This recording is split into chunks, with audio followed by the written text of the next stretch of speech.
오늘은 거룩한 장소와 관련된 마지막 주제, 하나님의 나라 또는 천년왕국에 대해서 생각해 보려고 합니다. 그런데 이 주제에 해당되는 구절이 물론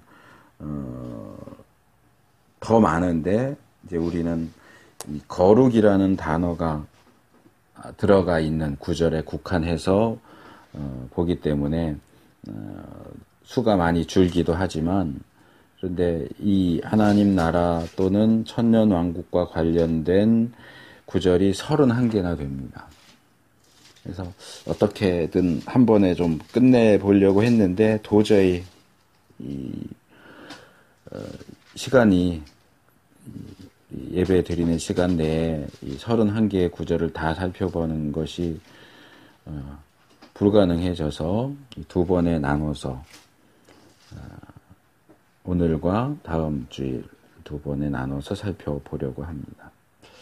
이 본문, 이 주제에 들어가기 전에 두 가지 좀 말씀을 드려야 할 것이 있는데, 첫째는 이 오늘과 다음 주에 살펴볼 이 주제는 이제까지 우리가 살펴본 거룩이라는 단어가 들어가 있는 그 여러 주제들 가운데 하나의 주제로서는 압도적으로 많은 구절들을 포함하고 있는 것을 보게 됩니다. 그래서 우리가 이 부분을 생각할 때에 이게 성경이 이 주제에 대해서 말하고 싶은 게 많구나, 중요하구나 하는 것을 좀 생각해 볼 필요가 있습니다. 사실 이 주제는 모든 시대와 모든 장소에 있는 하나님의 백성들이라면 간절히 바라고 소망하는 내용입니다. 마지막 때죠. 우리가 뭐 죽어서 가든 또는 예수님이 오셔서 가든 우리가 들어가게 될 마지막 상태, 마지막 장소에 대한 이야기입니다.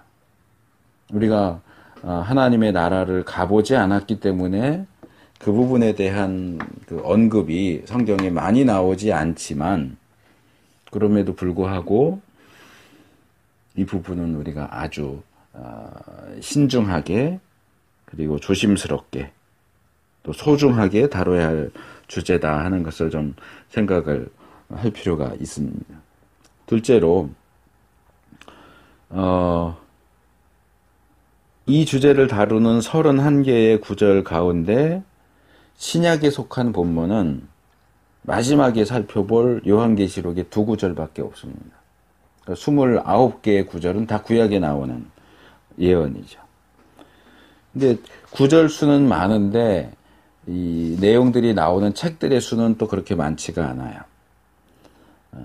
이사야서에서 6개, 에스겔에서 무려 22개, 요엘서에 하나, 그리고 요한계시록에 2개. 그러니까 이사야, 에스겔, 요엘, 구약에 29개가 나오고 요한계시록에 2개가 나옵니다. 오늘은 이사야의 6구절하고 요엘서의 1구절, 이렇게 7개 구절을 살펴볼 거고, 다음 주에는 에스겔의 22구절과 결론적으로 요한계시록 2구절을 살펴볼 겁니다. 그런데 이 부분에서 이제 말씀을 나누다 보면 중간에도 계속 제가 이야기를 하게 되겠지만, 좀 신학적인 이야기가 나오게 돼요. 뭐냐 하면, 지난주에도 아마 제가 얘기를 드렸던 것 같은데, 구약의 종말론, 구약 성경이 이야기하는 종말에 대한 이야기와 신약 성경이 이야기하는 종말론, 구약 종말론과 신약 종말론이 차이가 난다는 거예요.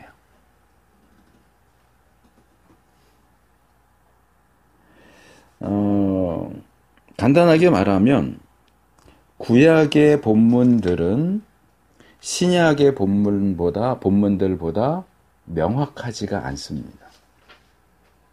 뭔가 좀 희미하게 뭉뚱그려서 말하는 그런 경향을 가지고 있어요. 그게 어쩔 수 없는 것이, 예를 들어서 이제 뭐 신학적인 전문 용어를 쓰면 예언자적 원근 통치법이라고 하는 건데, 이 선지자들이 미래의 일을 바라볼 때 어떤 식으로 바라보게 되느냐 하는 부분에서, 자, 제가 지금 이 앞에 서 있고 제가 여러분들을 볼 때 이렇게 두 분 한 분 해갖고 5명이 이렇게 앉아 있어요. 제가 가까이 있으니까 5명이 있구나 하는 걸 알 수 있는데, 예를 들어서 제가 한 500m 뒤에 훨씬 더 멀리서 본다면 이게 5명인지 그냥 적어도 1명은 아니지만 몇 명인지 정확히 알 수 없는 몇 명의 사람들이 모여 있구나. 500m 아니면 뭐 1000m 이렇게 뒤에서 본다면 그렇게 보일 거예요. 근데 제가 점점점 더 이 자리로 가까이 올수록, 여기 앞에 부분이 뒤에 부분보다 좀 사람이 더 많구나. 뭐 이런 식으로 해서 가까이 올수록, 이게 몇 명인지 잘 안 보였는데 가까이 오니까 5명이구나 하고 이렇게 볼 수 있는 것처럼, 선지자들이 미래의 일을 바라볼 때는 시간적으로, 제가 지금 거리를 가지고 설명을 했지만 시간적으로 멀리 있다 보니까 뭉뚱그려서 보는 거예요. 그래서 구약의 선지자들이 예수님의 이 땅에 오시는 모습을 이야기한 걸 보면 예수님의 초림에 대한 이야기도 하고 재림에 대한 이야기도 하지만, 구약 선지자들의 글에는 그게 다 섞여 있어요. 구약에는 예수님이 2번 오신다는 내용이 나오질 않아요. 그냥 한 번 오시는 걸로 알아요. 왜? 어쨌든 멀리서 보다 보니까 이게 2번 오시는 건지를 구분이 안 되고 그냥 뭉뚱그려서 한 번 그냥 오신다, 어쨌든 오신다 이렇게 얘기를 해요. 근데 구체적인 내용에 들어가 보면 오셔서 고난받으시는, 이게 초림과 관련된 거예요. 고난받으시는 내용도 나오고 또는 영광스러운 모습으로 오시는 내용도 나오고, 근데 이게 구분이 안 되고 섞여 있단 말이에요. 그것처럼 종말에 있을 일에 대한 구약의 예언도 마찬가지 섞여 있어요. 그게 이제 뭐 미리 말씀드리면 뭐 뒤에서 더 설명을 안 드려도 되니까 이야기를 시작한 김에 좀 말씀을 드리면, 이 예언자들의 예언은 뭐 여러 가지 내용들이 있지만 대부분 이제 다 성취가 됐고, 이 선지자들이 그 예언을 할 때에 이제 미래에 남아있는 예언들은 몇 가지가 없는데, 그 중에 하나가 중요한 예언이 포로로 잡혀간 이스라엘 백성들이 다시 돌아오게 될 것이다 하는 예언이에요. 그것과 관련해서 어떤 내용이 나오느냐 하면, 우리 신약에서는 예수님의 재림이지만 구약에서는 예수님이 아직 안 왔잖아요. 또 예수님이라는 이름도 없고 초림 재림에 대한 개념도 없고, 그러다 보니까 구약에서는 뭘 얘기하냐면은 여호와의 날이라는 용어가 계속 나와요. 선지서들이 여호와의 날. 여호와의 날은 무슨 날이냐면 여호와 하나님께서 이 땅에 내려오시는 날이에요. 강림하시는 날이에요. 그게 이제 신약으로 오면 보다 구체적으로 예수님이 재림하시는 날이에요, 결국은. 근데 이제 구약에는 예수님 재림이라는 개념이 없으니까. 구약에서 여호와의 날은 어떤 날이냐?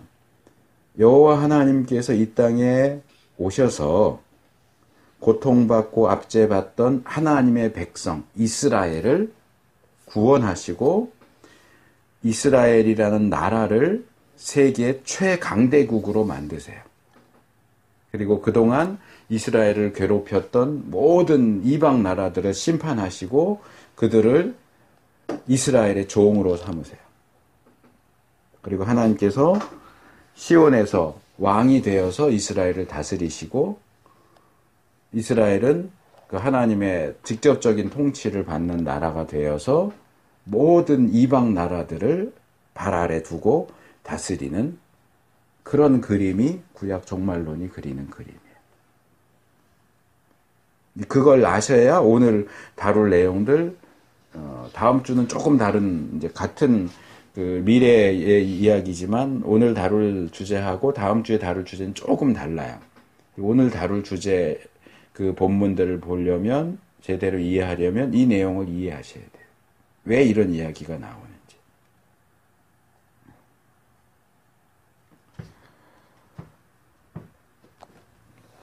그래서 이 정도 이제 예비적으로 말씀을 드리고 오늘 본문으로 들어가겠습니다. 자, 먼저 우리가 살펴볼 구절은 이사야 11장 9절 말씀입니다. 나의 거룩한 산 모든 곳에서 해됨도 없고 상함도 없을 것이니 이는 물이 바다를 덮음같이 여호와를 아는 지식이 세상에 충만할 것임이니라. 요 하반절은 많이 알려졌죠. 물이 바다를 덮음같이 그 복음성도 나왔죠.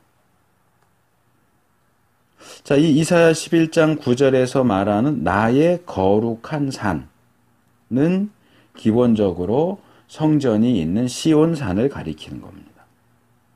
그런데 이 이사야 11장 전체를 이렇게 살펴보면 이게 단순히 우리가 알고 있는 현재의 그 예루살렘, 시온을 가리키는 것일까 하는 의문이 생기게 됩니다.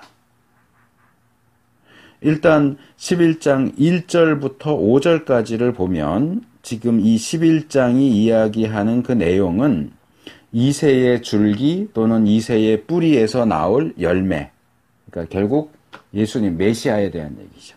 이 메시아가 오시면 어떻게 될 것인가? 메시아의 시대에 어떤 일들이 일어날 것인가 하는 것을 이야기하고 있다 하는 그 시간적인 배경을 우리가 알 수 있어요.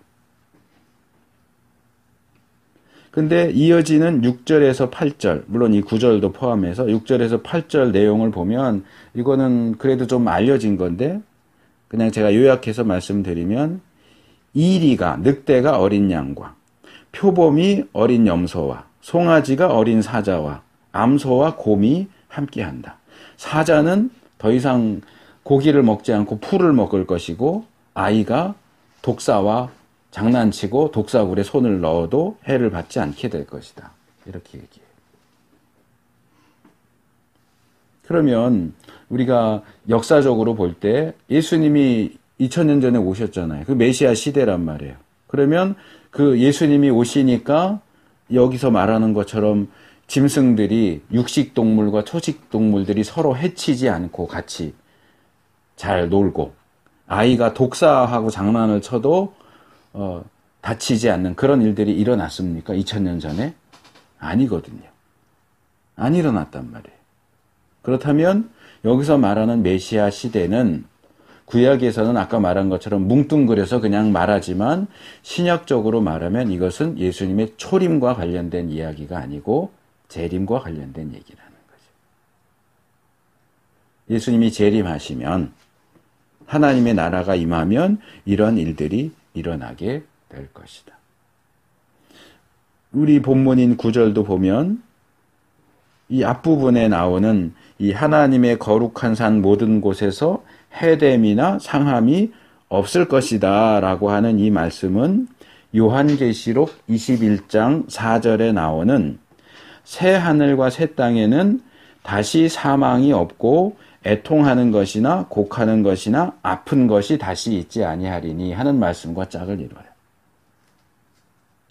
또 이 하반절에 여호와를 아는 지식이 물이 바다를 덮음같이 세상에 충만하게 될 것이다 라고 하는 이 말씀은 예레미야 31장 34절에 그들이 다시는 각기 이웃과 형제를 가리켜 이르기를 너는 여호와를 알라 하지 아니하리니 이는 작은 자로부터 큰 자까지 다 나를 알미니라. 지금 예레미야도 같은 때를 얘기하거든요. 그때는 누가 옆에 사람한테 너 좀 하나님을 알아야지, 예수님 믿어야지 그렇게 말할 필요가 없어요. 왜요? 작은 자로부터 큰 자까지. 이 얘기는 모든 사람이 하나님을 알아요. 모든 사람이 예수님을 믿어요. 자, 예수님 초림 때에 모든 사람이 예수님을 믿었습니까? 아니잖아요. 그러니까 이것도 역시 마지막 때 예수님 재림 이후의 상황을 얘기하는 거예요. 이어지는 이사야 9절과 요엘 9절이 이제 같은 그 내용들을 이야기하지만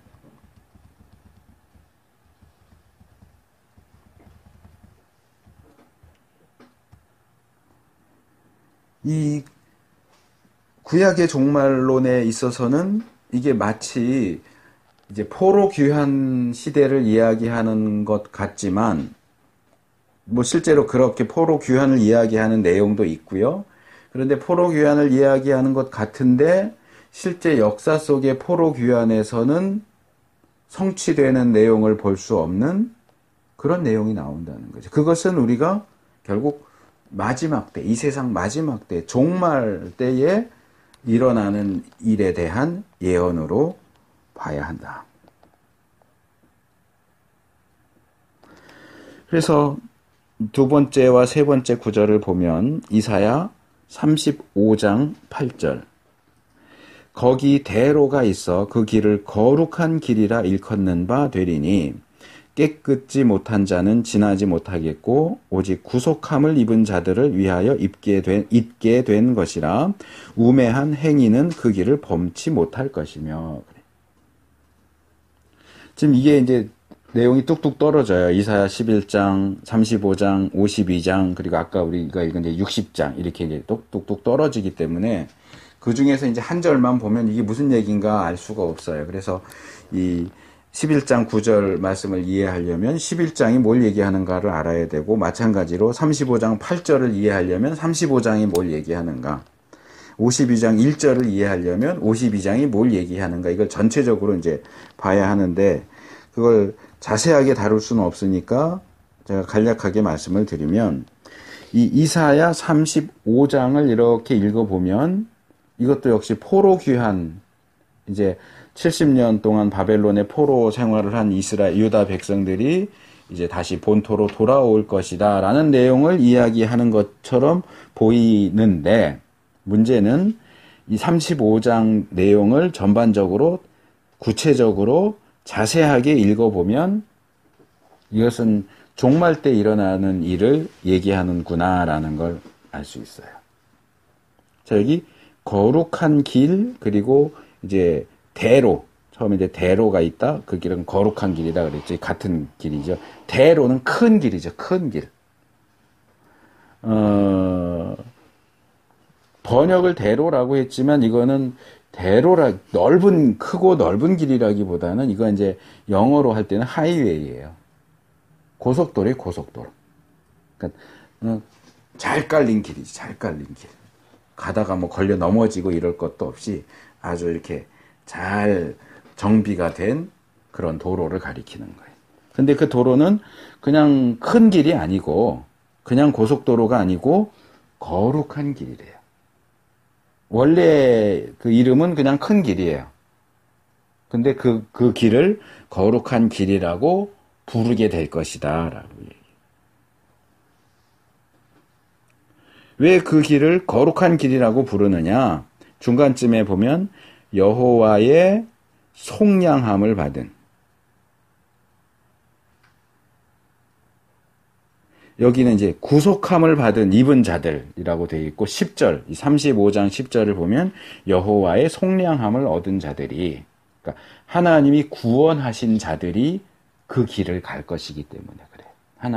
하나님에 의해서 구원받은 자들이 이 길을 통해서 어디로 가느냐 하면 시온으로 가는 거예요. 그러니까 이런 거예요. 여기 좀 보세요. 자, 여기가 칠판이라고 생각하고 보세요. 자, 이쪽이 이스라엘 땅이고요. 이쪽 동쪽 끝에 가면 여기가 바벨론이에요. 근데 예레미야 예언도 그렇고 또 회복에 대한 선지자들의 예언을 보면 이 포로로 이스라엘을 공격하는 사람들도 북쪽에서 온다고 그래요. 북쪽에서 유다를 멸망시키는 건 바벨론인데 동쪽에 있는데 동쪽에서 온다고 안 하고 북쪽에서 온다고 그래요. 그리고 포로로 잡혀간 사람들이 돌아올 때도 북쪽에서 온다고 그래요. 왜 그러냐 하면 이 이스라엘 땅과 이 바벨론 땅 사이에 여기는 사막이에요. 이렇게 갈 수가 없어요. 사막이라서 못 가는 거예요.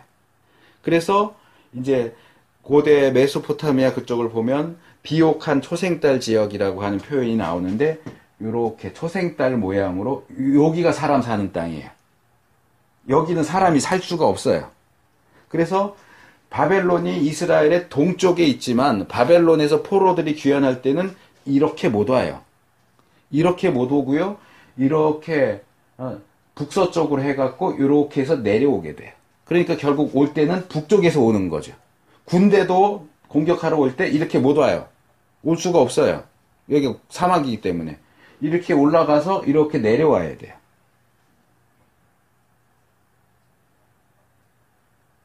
그러니까 유다 백성들이 올 때 북쪽에서 오는 거죠.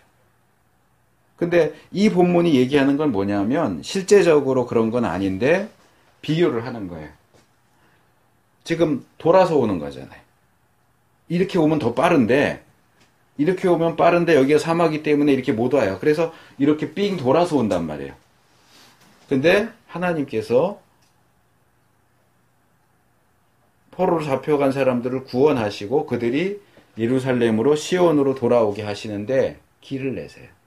이렇게 고속도로에 대로 바벨론에서 곧바로 예루살렘으로 시온으로 올 수 있는 길을 내주신다. 그 얘기예요. 지금 여기서 얘기하는 건 그거예요. 그래서 이 35장을 나중에 좀 보세요. 보시면 황무지에 물이 날 것이고 광야에 사막에 길이 날 것이고 하는 얘기가 지금 이 얘기예요. 이렇게 삥 돌아서 고생스럽게 오지 않고 아주 편하고 쉽게 그냥 곧바로 시온으로 돌아올 수 있도록 거기에 대로를 하나님이 만드실 거다. 그 길은 어떤 길이다? 거룩한 길이다. 그래서 이 길을 통해서 시온으로 돌아올 수 있는 사람들은 누구냐? 여호와께 속량 얻은 자들, 오직 구속함을 입은 자들을 위하여 이 길이 만들어질 것이다. 거룩한 자만 그 길로 걸을 수 있고 깨끗지 못한 자, 깨끗지 못하다라고 번역을 했지만 이게 레위기에서나 다른 곳에서 말하는 건 부정한 거예요. 부정하다 그 단어가 사용됐는데 이걸 깨끗지 못하다라고 번역을 했어요. 그러니까 부정한 자들 그리고 우매한 자들은 그 길로 올 수가 없다.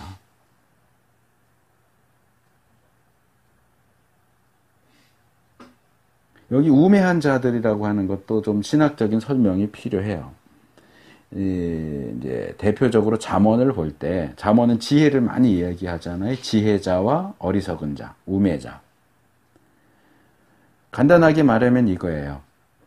잠언서는 우리에게 뭐가 지혜고 뭐가 지식인지를 이렇게 얘기해요. 여호와를 경외하는 것이 지식의 근본이고 지혜의 근본이다. 그래서 지혜로운 자는 하나님을 경외하는 자예요. 그게 잠언서에서는 우리가 어떻게 살 것이냐. 이 땅에서 살 때 지혜롭게 살아라. 이렇게 얘기하는데 이건 단순히 처세술을 얘기하는 게 아니고 여호와를 경외하는 삶을 살아라. 그런데 잠언이 얘기하는 것은 이게 조금 이렇게 방향이 바뀌죠. 어떻게 바뀌느냐 하면 너가 이 땅에서 지혜롭게 살고 있느냐? 아, 그러면 너는 여호와를 경외하는 자구나. 이렇게 가는 거예요. 너가 이 땅에서의 삶을 지혜롭지 못하게 우매하게 살고 있느냐? 아, 그러면 너는 여호와를 경외하지 않는구나. 이렇게 되는 거예요. 그것을 신약식으로 바꿔서 단순하게 말하면 이런 거예요. 너 이 땅에서의 삶을 지혜롭게 사느냐? 아, 그럼 너는 구원받은 사람이구나. 너 이 땅에서의 삶을 지혜롭게 살지 못하고 있느냐? 그럼 너는 구원 못 받은 거다. 그 얘기예요. 그러니까 여기서 말하는 우매한 행위는 그 길로 가지 못한다 하는 얘기는 머리가 똑똑하냐 나쁘냐 그 얘기를 하는 게 아니에요.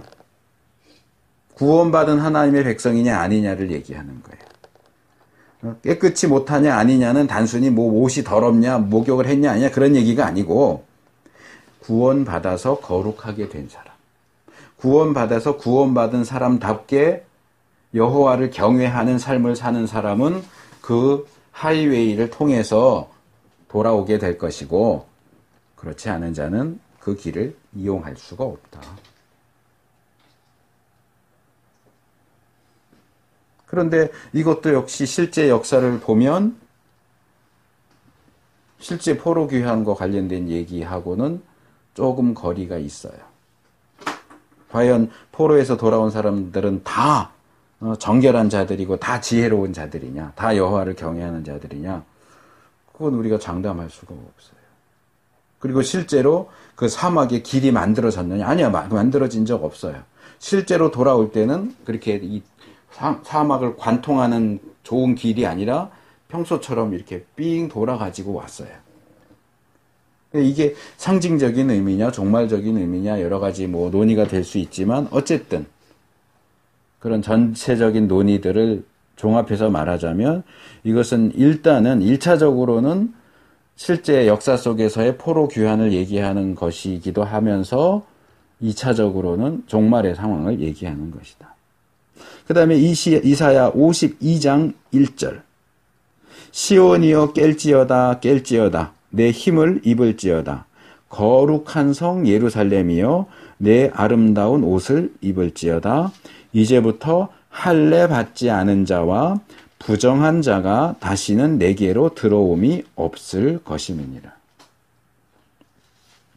이 이사야 52장도 역시 이 유다의 회복을, 그러니까 멸망당하고 포로로 잡혀간 유다가 결국은 다시 회복하게 될 것이다. 여기 깰지어다, 뭐 힘을 입을지어다, 아름다운 옷을 입을지어다, 이것은 다 유다의 회복을 얘기하는 거예요.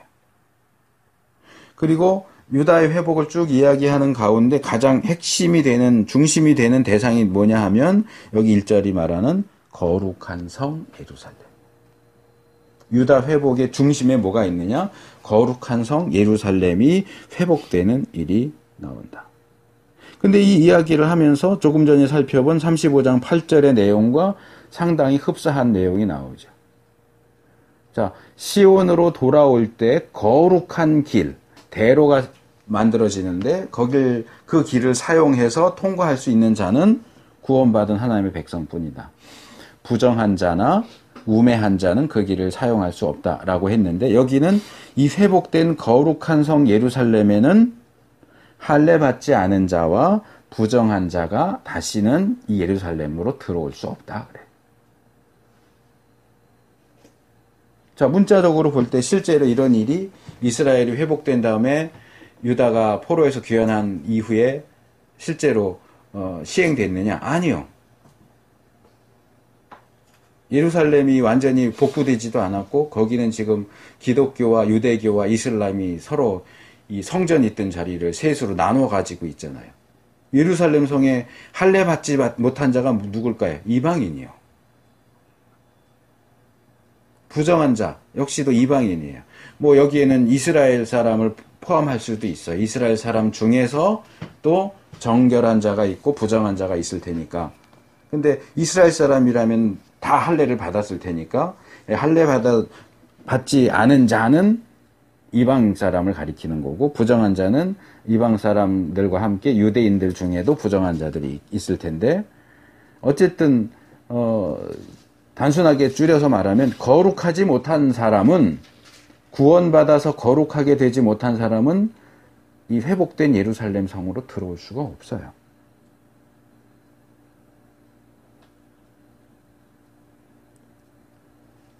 근데 이게 실제 역사 속에서 일어나느냐? 아니요. 전혀 일어나지 않았어요. 그리고 이것과 비슷한 내용이 요엘서 3장 17절에 나오죠. 네 번째 구절입니다. 그런즉 너희가 나는 내 성산 시온에 거하는 너희 하나님 여호와인 줄 알 것이라. 예루살렘이 거룩하리니 다시는 이방 사람이 그 가운데로 통행하지 못할지라. 아까 이사야 9절에서는 들어올 수도 없다 그랬는데, 요엘서에서는 지나가지도 못한다. 통과할 수도 없다. 뭐 들어오지도 못하니까 통과할 수도 없죠. 어쨌든 같은 얘기를 하는 거예요. 근데 여기는 직접적으로 이방 사람 이렇게 나오죠. 그러니까 하나님의 거룩한 산인 시온, 거룩한 예루살렘에 다시는 이방 사람이 거기서 왔다 갔다 하는 일이 없게 될 것이다. 이 요엘서 이 3장도 1절을 보면 그날 곧 내가 유다와 예루살렘에 사로잡힌 자를 돌아오게 할 그때에 이렇게 시작하기 때문에 포로 회복 때를 예언하는 것이겠다라고 생각할 수 있는데, 바로 이어지는 2절을 보면 그때에 내가 만국을 모아 데리고 여호사밧 골짜기에 내려가서 내 백성 곧 내 기업된 이스라엘을 위하여 거기서 그들을 국문하리니. 이렇게 이제 국문한다는 건 심문하고 또는 심판한다 그런 얘기예요. 그러니까 유다와 이스라엘이 회복될 때에 하나님께서 모든 이방 나라들을 다 포로처럼 잡아가지고 가서, 그러니까 아마도 이제 모든 나라의 수장들이겠죠. 왕들을 다 끌고 가서 여호사밧 골짜기로 다 잡아와서 거기서 그들을 심판할 거다. 그러는데 유다가 포로에서 회복할 때 그런 일은 일어나지 않아요. 않았어요. 그러니까 이것도 단순히 포로 귀환 때 이야기가 아니구나 하는 것을 알 수 있지. 이건 종말 때나 예수님 재림하실 때 이제 세상의 모든 나라들이 심판받을 거란 말이에요. 그때 얘기예요. 그리고 지금 살펴본 이 세 개의 말씀, 이사야 38장 5절, 52장 1절, 요에스 3장 17절, 이 말씀은 계시록 21장에 거기 이제 새 하늘과 새 땅이 있고 또 하늘에서 내려오는 거룩한 성 예루살렘, 21장 10절에 거룩한 성 예루살렘이 나오고, 그 다음에 27절에 보면, 계시록 21장 27절에 보면 거기에는 무엇이든지 속된 것이나 가증한 일 또는 거짓말하는 자는 결코 그리로 들어오지 못하되 오직 어린 양의 생명책에 기록된 자들 뿐이라 하는 말씀과 짝을 이룹니다. 이걸 같이 요약해서 정리하면 이런 거예요. 구약에서는 이 거룩한 성 예루살렘, 하나님의 거룩한 산 시온에 들어오지도 못하고 통과하지도 못하는 자들을 이방인, 할례받지 못한 자, 깨끗이 못한 자, 부정한 자, 우매한 자 이렇게 표현을 했다고 한다면, 신약으로 오면 그게 속된 것, 가증한 것, 거짓말하는 자 이렇게 묘사가 되고 있는데, 여기서 가장 중요한 차이점이 뭐냐 하면, 구약에서 거룩한 성 예루살렘, 하나님의 성산 시온에 못 들어올 수 없다라고 하는 사람들의 대표는 뭐냐면 이방 사람이에요. 그런데 신약에서는 이 새 예루살렘에 들어오지 못하는 사람들이 분명히 있는데 그들을 이방 사람 이렇게 얘기하지 않아요.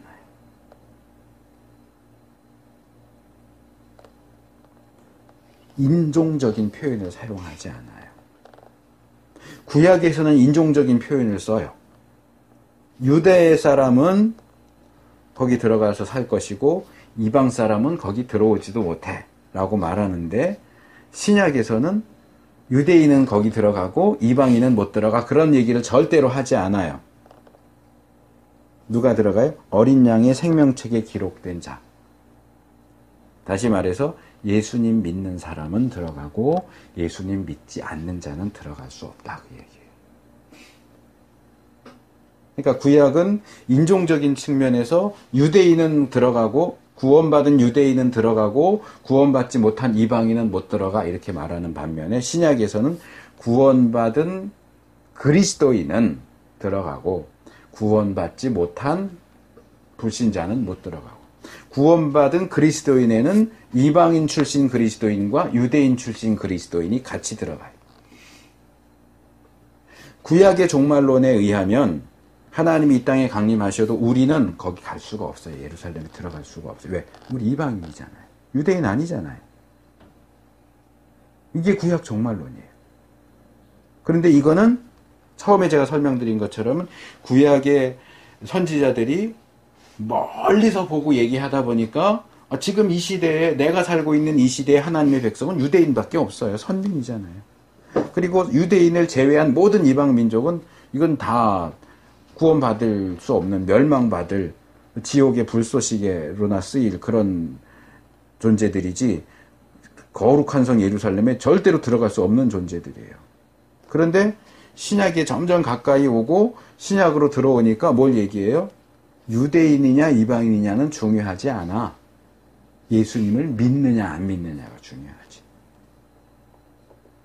유대인 출신 예수님 믿는 그리스도인, 이방인 출신인데 예수님을 믿는 그리스도인, 그들은 뭐 로마서든 뭐 신약에 뭐 워낙 많이 나오니까 그들은 특별히 에베소서에 보면 둘이 한 몸을 이루어서 막힌 담을, 주님의 십자가의 공로로 유대인과 이방인 사이에 막힌 담을, 그 신약 시대 와서도 예수님 십자가 사건 이전에는 유대인과 이방인 사이에 막힌 담이 있었어요.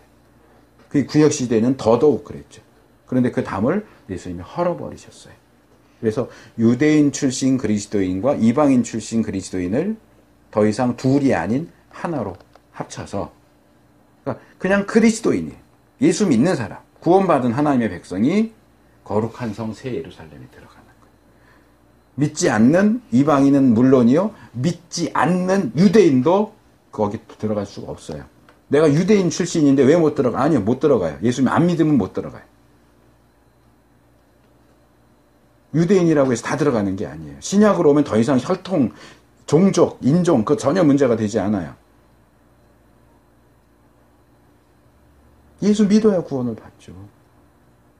유대인이라고 해서 예수님 안 믿어도 구원 받느냐? 아니요. 절대 그런 일은 일어나지 않아요.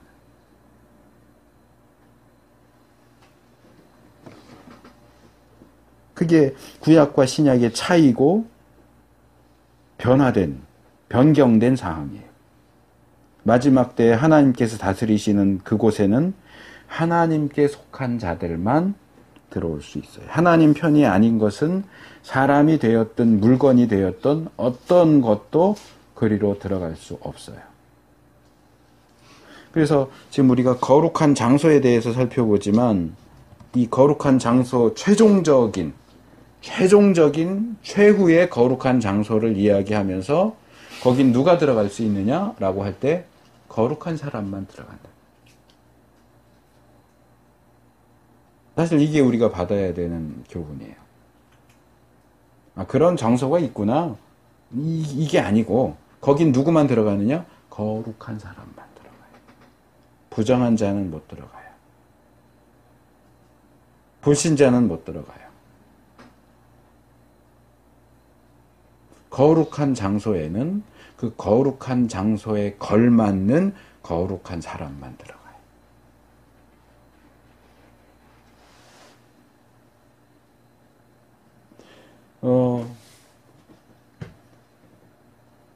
갑자기 헷갈리는데 주기철 목사님인지 손양원 목사님인지 주기철 목사님이었던 것 같기도 하고, 그 시대에 그분이 개사해서 불렀던 찬송 중에 낮에나 밤에나 눈물 머금고 내 주님 오시기만 고대합니다.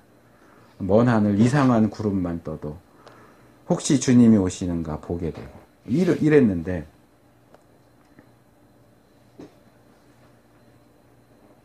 예수 믿는 사람이라면 다 예수님 재림을 기다리겠죠. 고대하겠죠. 문제는 예수 믿는다고 해서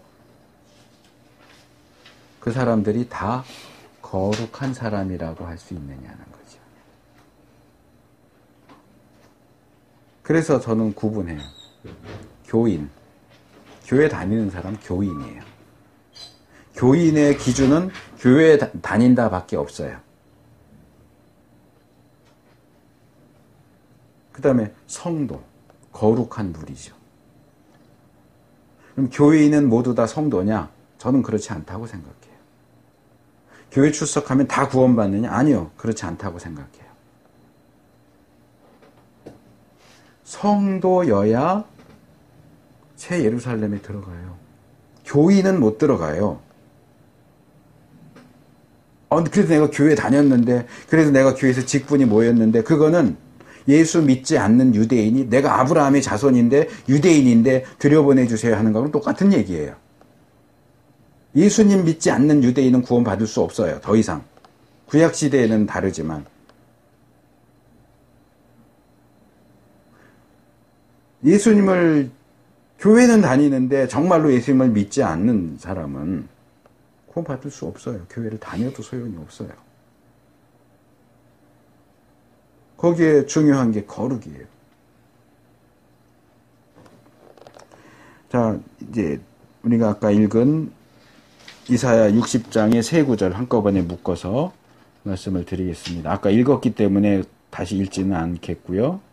자, 이사야 60장은 이제 그 중에서 우리가 9절과 13절과 14절만 읽었지만 60장 전체를 이렇게 보면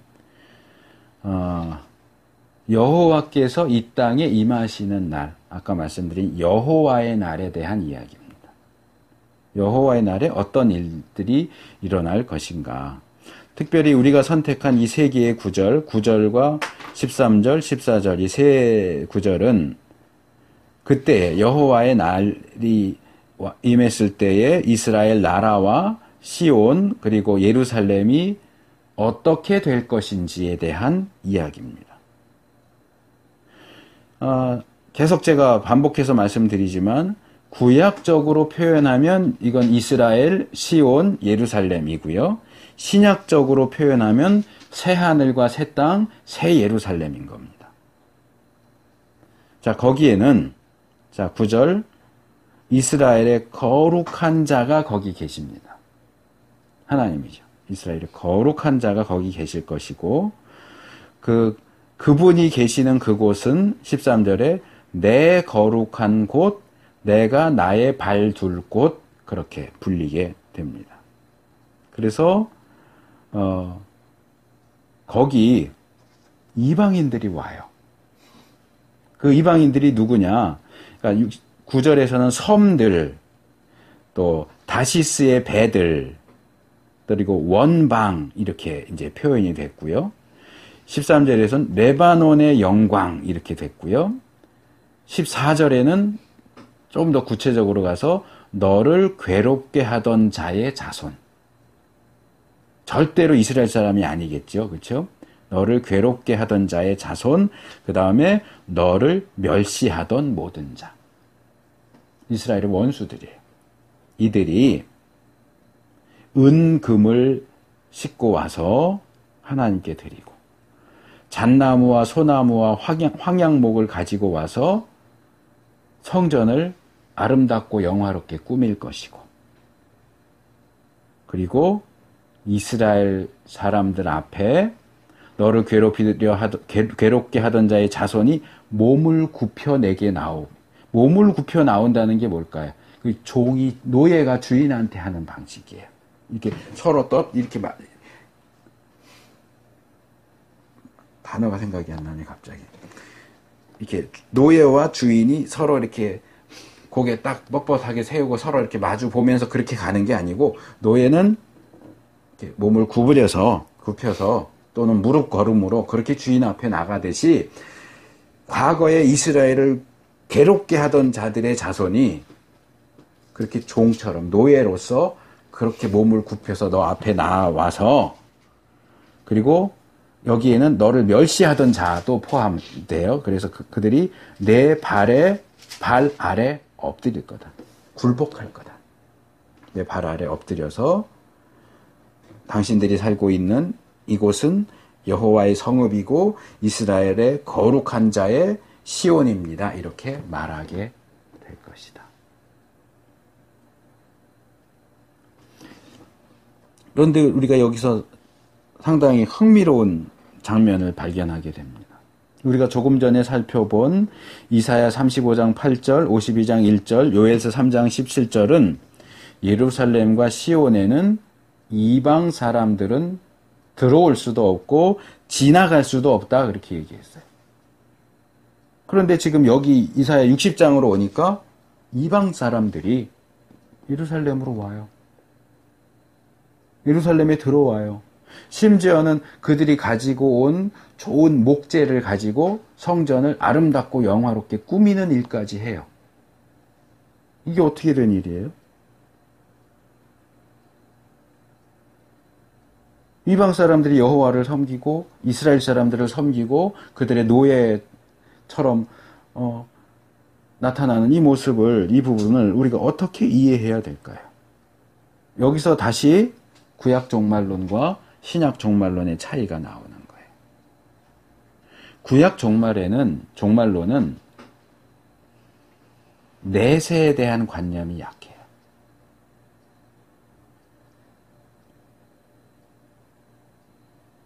우리가 죽음 이후의 시대 세상을 내세, 뭐 내생, 뭐 그렇게 얘기하죠.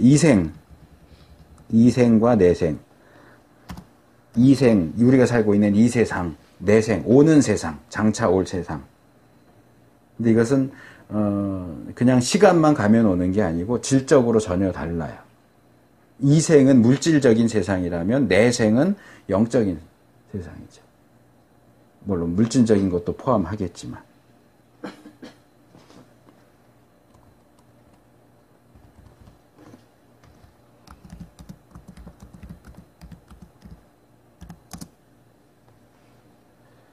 그래서 구약의 종말론을 보면 아까 말씀드렸잖아요. 여호와의 날에 하나님이 이 땅에 오시면 이스라엘은 세계 최강대국이 돼요. 그리고 모든 이방 나라들은 이스라엘을 섬기는 복속국이 되죠. 복속돼서 굴복하면서 섬기면서 살도록 되어 있어요. 이게 구약 종말론이에요. 거기에는 이방인이 비집고 들어갈 틈이 없어요. 이방인은 그냥 종으로서, 노예로서 이스라엘 사람들을 섬기고 그렇게 하도록 되어 있어요. 신약 종말론에서는 예수님이 재림하시면 새 하늘과 새 땅, 새 예루살렘 이렇게 해서 지상적인 것과 천상적인 것이 결합되죠. 그래서 이제 더 이상 이 세상의 역사는 끝나고 영원이라고 하는 세계로 넘어가요. 근데 구약 종말론에서는 영원이라는 세계로 넘어가는 내용이 없어요. 뭐 영원에 대한 내용이 없는 건 아니죠. 그냥 그렇게 아까 말한 그 상태, 하나님이 오셔서 왕으로 다스리시고 이스라엘은 하나님이 다스리시는 나라가 되고 세계 최강대국이 되고 모든 이방 나라들은 이스라엘에게, 우리가 옛날에 일본에게 복속됐던 것처럼 그런 방식으로 예수님 당시에 이스라엘 로마의 속국이 되었던 것처럼 모든 이방 나라, 이스라엘을 제외한 모든 이방 나라들은 이스라엘의 속국이 되어서 그 상태로 영원히 가는 거예요. 그렇게 보면 구약 종말론은 상당히 현세적이에요.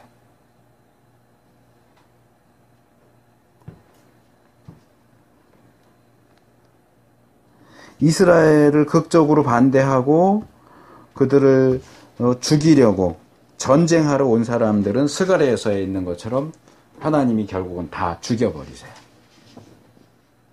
그래서 거기서 살아남은 자, 그들의 후손, 그게 지금 이 60장 14절에서 괴롭게 하던 자의 자손, 그리고 멸시하던 모든 자. 멸시하던 자들의 자손이 아니고 멸시하던 모든 자. 그러니까 이 사람들은 결국은 다 하나님의 그 능력과 위력에 의해서 죽거나 죽지 않고 살아남았으면 항복하는 거죠. 항복해서 마치 여호수아 시대의 기브온 사람들처럼 노예살이를 하는 거예요. 물론 구약에는 이제 이 마지막 때의 이방인들에 대한 언급을 보면서 이들이 구원받은 사람들이냐 아니냐를 이야기하기도 하고, 구원받은 사람이라고 할 때 유대인들과 대등한 위치를 가지게 되느냐, 지금 얘기하는 것처럼 노예가 되겠느냐 하는 부분에 대해서 이게 양쪽 이야기들이 다 나와요.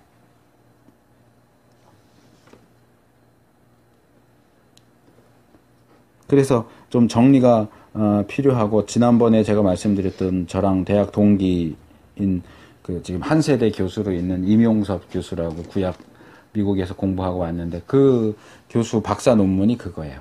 이사야서에 나타나는 구원받은 이방인들의 위치가 뭐냐, 유대인들과 대등한 존재냐 노예냐. 이제 그 논문에서 이제 결론은 대등하다 이렇게 했지만 이게 사실 쉽지가 않아요. 예를 들면 이 이사야 60장 우리가 읽지 않았는데 12절을 보면 상당히 과격한 내용이 나와요. 너를 섬기지 아니하는 백성과 나라는 파멸하리니 그 백성들은 반드시 진멸되리라 이래요. 하나님을 섬기는 게 아니고 너 이스라엘이요. 이스라엘 나라와 이스라엘 백성을 섬기지 않는 이방 백성, 이방 나라들은 파멸하고 진멸된대요. 그러니까 구약 종말론에 의하면 이방인들은 이스라엘의 종이 돼야 돼요. 종이 돼서 섬겨야 돼요. 그러지 않으면 다 멸망당할 수밖에 없어요. 그런데 이것은 신약 종말론이 그리는 그림이 아니에요.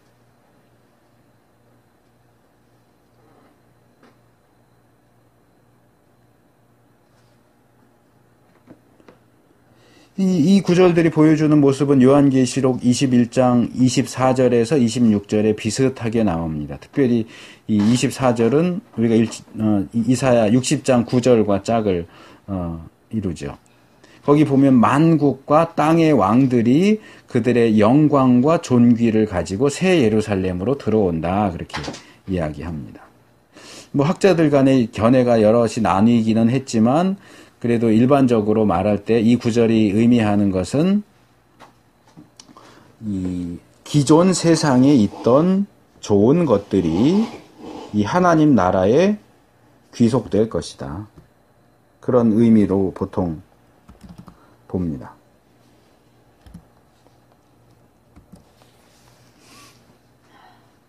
우리 아까 볼 때 하나님 나라 그러면 아까도 제가 얘기했지만 뭐 거룩한 자들만 들어갈 수 있고 거룩한 것들만 들어갈 수 있다. 그렇게 얘기할 때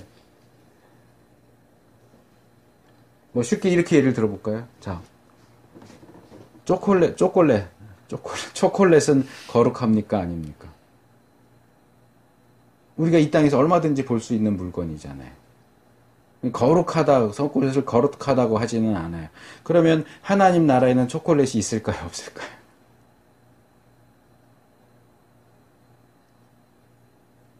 이런 문제인 거예요. 이 땅에 있던 좋은 것들은 정화 과정을 거쳐서 하나님 나라에도 들어갑니다. 있을 겁니다. 저는 있을 거라고 생각해요.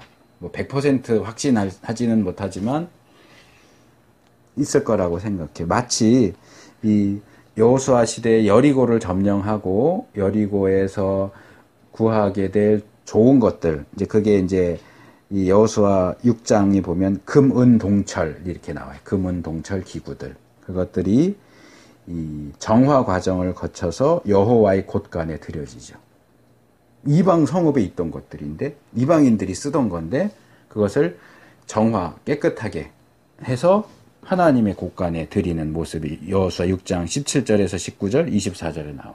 그것처럼 이 세상에 있는 것들 중에 특별히 죄악되고 부정한 거 말고 그냥 보통 물건들 가운데 괜찮은 것들은 정화 과정을 통해서 하나님 나라에도 들어가지 않겠느냐.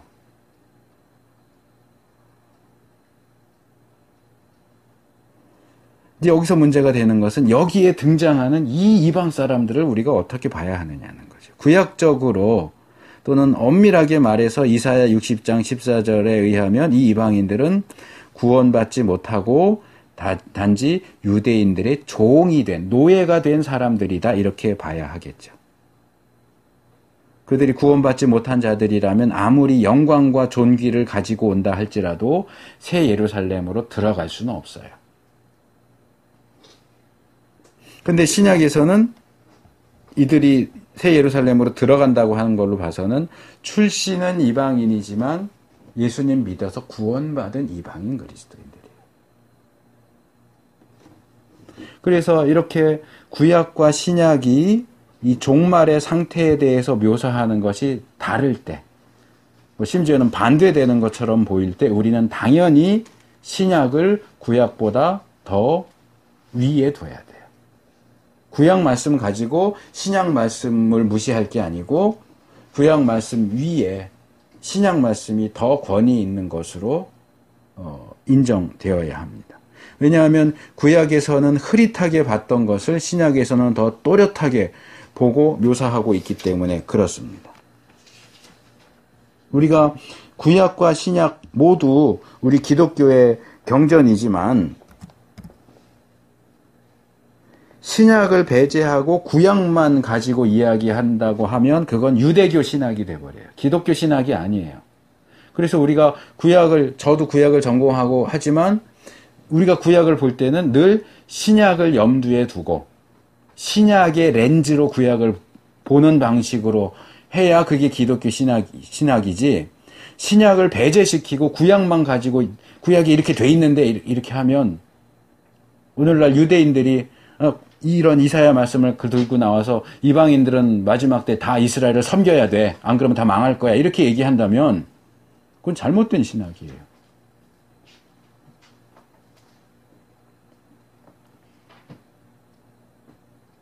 바울이 고린도전서 14장 29절 30절 보면 예언의 은사를 행하는 것과 관련해서 말할 때 이렇게 얘기해요.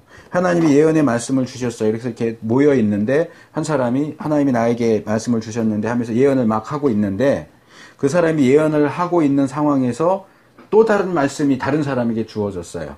그러니까 이 사람이 말하자면 예를 들어서 10분 먼저 말씀을 받았는데 저 사람이 10분 후에 또 다른 말씀을 들었어요. 받았어요. 그럼 어떻게 되느냐? 먼저 하던 사람 스톱, 새로 받은 사람이 해야 돼. 왜요? 이게 나중에 주어진 거니까. 나중에 주어진 말씀, 명령이 더 우선권을 가져요. 자, 제가 예를 들어서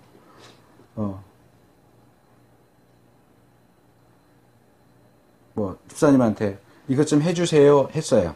근데 한 5분쯤 지나서 그거 하면 안 되겠네. 그래서 그거 하지 마세요 그랬어요. 근데 집사님이 해주세요라는 말이 더 우선이야. 나는 하라고 그랬으니까 해야 돼.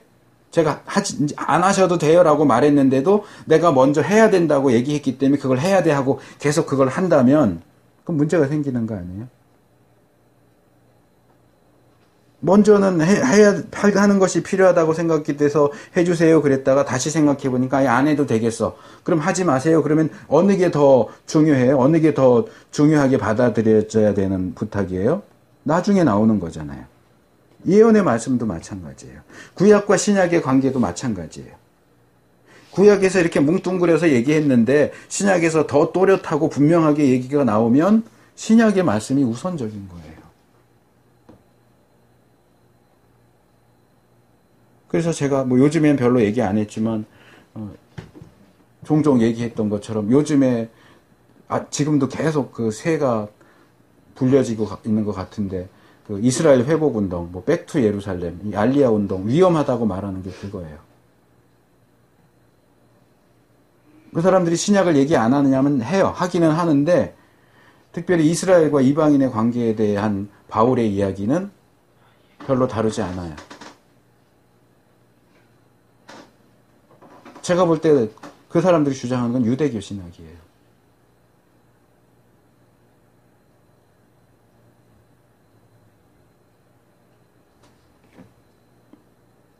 자, 이제 말씀을 맺겠습니다.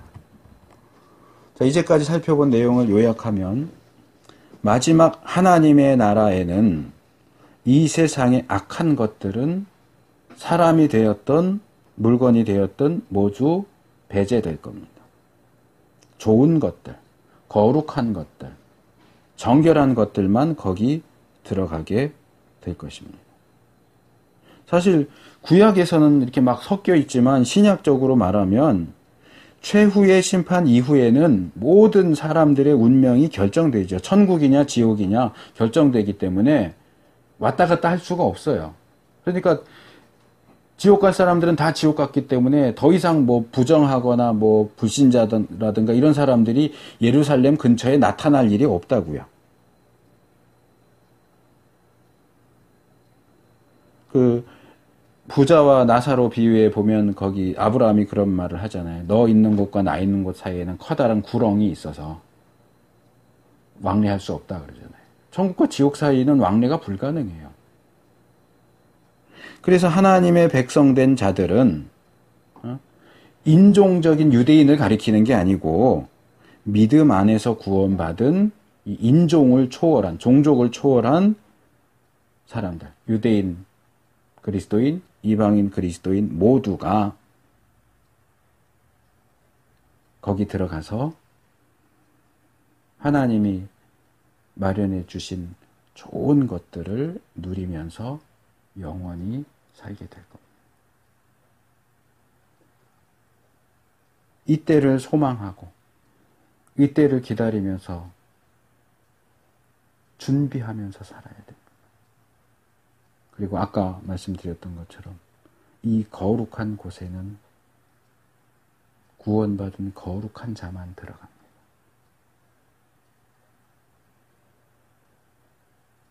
우리가 그런 사람인가 돌아보셔야 돼요. 교인은 못 들어갑니다. 성도가 들어갑니다. 교회 다닌다고 해서 확신하고 자신하지 마십시오. 참으로 예수님을 믿어야 하고 참으로 예수님을 믿는 사람이라면 삶 속에서 거룩함이 나타나야 합니다. 하나님에게 그래 너는 여기 들어와도 돼. 넌 이 거룩한 성에 들어와서 살 수 있을 만큼 거룩한 자로서 준비됐구나. 뭐 100% 거룩은 있을 수 없지만 그래도 하나님이 인정하시고 그 거룩한 성에 들여보내실 수 있는 그런 준비가 되어야 합니다. 마지막 때 나 혼자는 어쨌든 나는 구원받았다. 나는 천국 간다.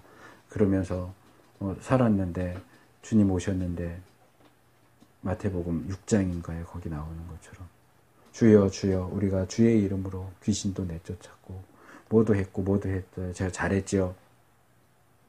근데 주님이 야 넌 누구냐? 난 너 모른다. 넌 지옥에 가 라고 하시면 얼마나 황당한 일이고 얼마나 슬픈 일일까요? 판단의 기준은 나에게 있지 않고 주님께 있습니다.